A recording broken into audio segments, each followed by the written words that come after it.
Hello everyone, जय Jagannath. Welcome back to Shivani Naik blog. ई video रे आज आपण मान संगे शेयर करमी गोटे लंच थालीटे, वेज लंच थाली। बजार नु आसी जाइए परिबा सबू, आलू, झुनगा, छोट आलू, सिंब, फूलकोबी, बंधाकोबी, मिर्चा सजबार अच्छे से लगी कंचा मिर्चा, शिमला मिर्चा बजार करिकी अना है सब शाक सब्जी। एबे इटा सब रखा होचे। इटा होचे एबेर मुनु आलू, बहुत भल लगसी भाजले।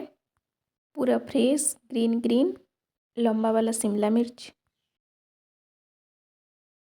आउ आसी कंचा मिर्चा जेनटा कि साजला मिर्चा बनावा।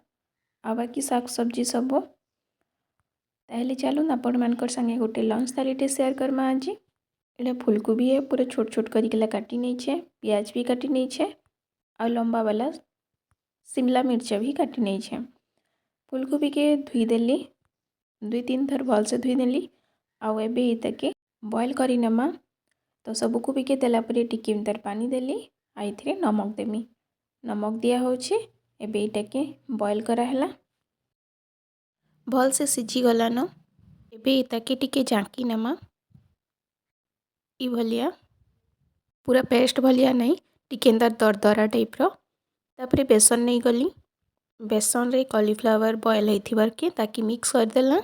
आउ इथिरे एबे काଣା काଣା सामान सब पड़ुछे देखुन। इनग्रेडिएंट प्याज पके देली, शिमला मिर्च, तापरे टिके जुआनी पकामा, रेड चिली पाउडर, हल्दी, कसूरी मेथी भी टिके पके देथिली, आउ गरम मसला भी टिके पका हिथिला।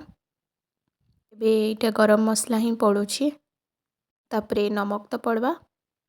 आउ बॉयल करला बेले जेन पानी टिके रही थिला सेटा तो आराम से रह गला, पानी देवार के ही नहीं पड़ी।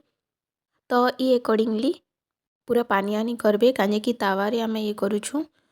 आउ टिके क्रिस्पी करबार लगी ई भलिया बेटर ही दरकार। एंदा करिकेला बरा भलिया आपण छानी भी पारबे, आउ पकोड़ी लिखे, आउ नहेले एंदा तावारे फ्राए भी करि पारबे।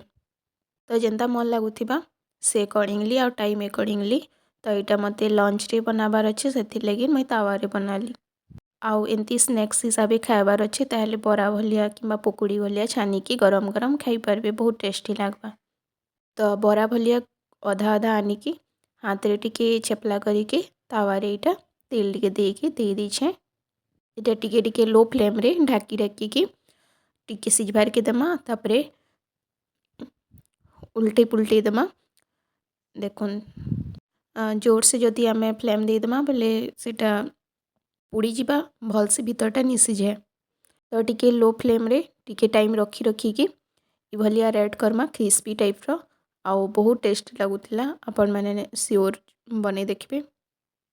आउ ऊपरे भी टिके टिके माने फेरिके तेल दे देली। आ इटा नुआ आउ थरे सेकेंड थर थी बने नेली। तो मोर बनिकला रेडी हे गेला। देखुन केते क्रिस्पी और यम्मी दिसुछे, टेस्टी भी बहुत थिला।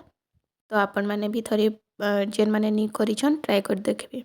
तापरे सेमितुन रांधमा आज इटा बेसी बिहनिया है, टिके माने छोट छोट ही अच्छे, बाकी ठीक अच्छे। ई साइज रो आमे काटी नहीं छू।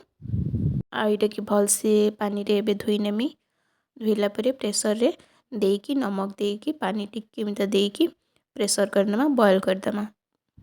आउटे ब्लैक कलर सेमी आसी सेटा भी मते सेटा बेसी भल लागसी तारनु। तार लगी मसला भी रेडी करनमा। बेसवार कहसु आमे, बादाम, लहसुन, प्याज, का मिर्चा, कच्चा मिर्चा, अदा, जीरा और सेंसो ग्राइंडिंग है कि आसीगला। आइटे टमाटर दुईटा भी कटा है। तेल टिके गरम होला परे बेसवार के दिया ही गला। भल भाबरे टिके घाटी नमा। तेल थी टिके लागबार भलिया है जैतीसी तो घाटू ही थीमा। तापरे हल्दी एज यूजुअल जेंदा सबू देसन इनग्रेडिएंट हल्दी टिके दे देला। आउ मुई भूली जाइली इठने देबार लगी रेड चिली पाउडरटा, तो परे देइछे। आउ इतार परे एबे टिके मितर ढाकी की मिनटे गला परे एबे टमाटर दे देमा। और टमाटर परे तो नमक टिके बॉयल होला बेले नमक दिया है, से अकॉर्डिंगली नमक देबे। आउ तार परे पानी टिके देकी भल भाबे ढाकी ढाकी टिके सिझे देबे। और तार परे एबे सेमी शाकटा जेन बॉयल हो जाइए ताकि पानी सहित न एंता देदेमा आउ घाटी नमा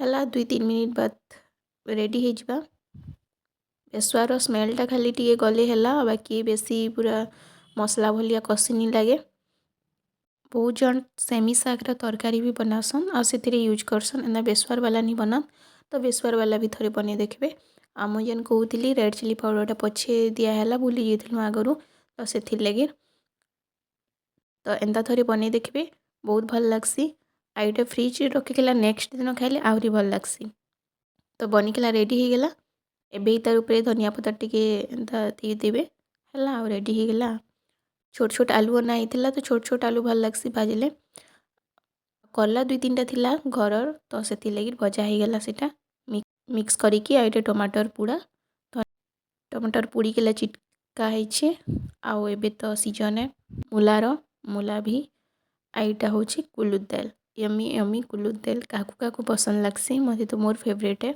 तो ये सबू बैगन पातल भरपूर देकी पूरा कुलुद दालटा है बहुत बढ़िया लगसी आउ भल भाव ये छुंक दिया कि रेडी हो जाइए कुलुद दाल तापर हमर खाना पीना तो रेडी हो गला बनाबार एबे टिके थाली सजे दो एथर पाखापाखि 2 दिन हेलान थाली सजे कि मैं वीडियो छाड़ुछे तो आपण मैंने देखिपारे नॉर्मल आमर इंडियन फोन घर देसी खाना आउ रेस्टोरेंट टाइप तो कि माने टिके हेवी फूड तो नहीं देसी खाना ही थाली बनुछे तो आपण मैंने देखिपारे तो थाली देखुन बनिकी रेडी हो गला मैं एमती भाव डेकोरेट करनेली और वीडियो जदि भल लगुचे ताहले निश्चित भाव लाइक करबे शेयर करबे सब्सक्राइब करबे।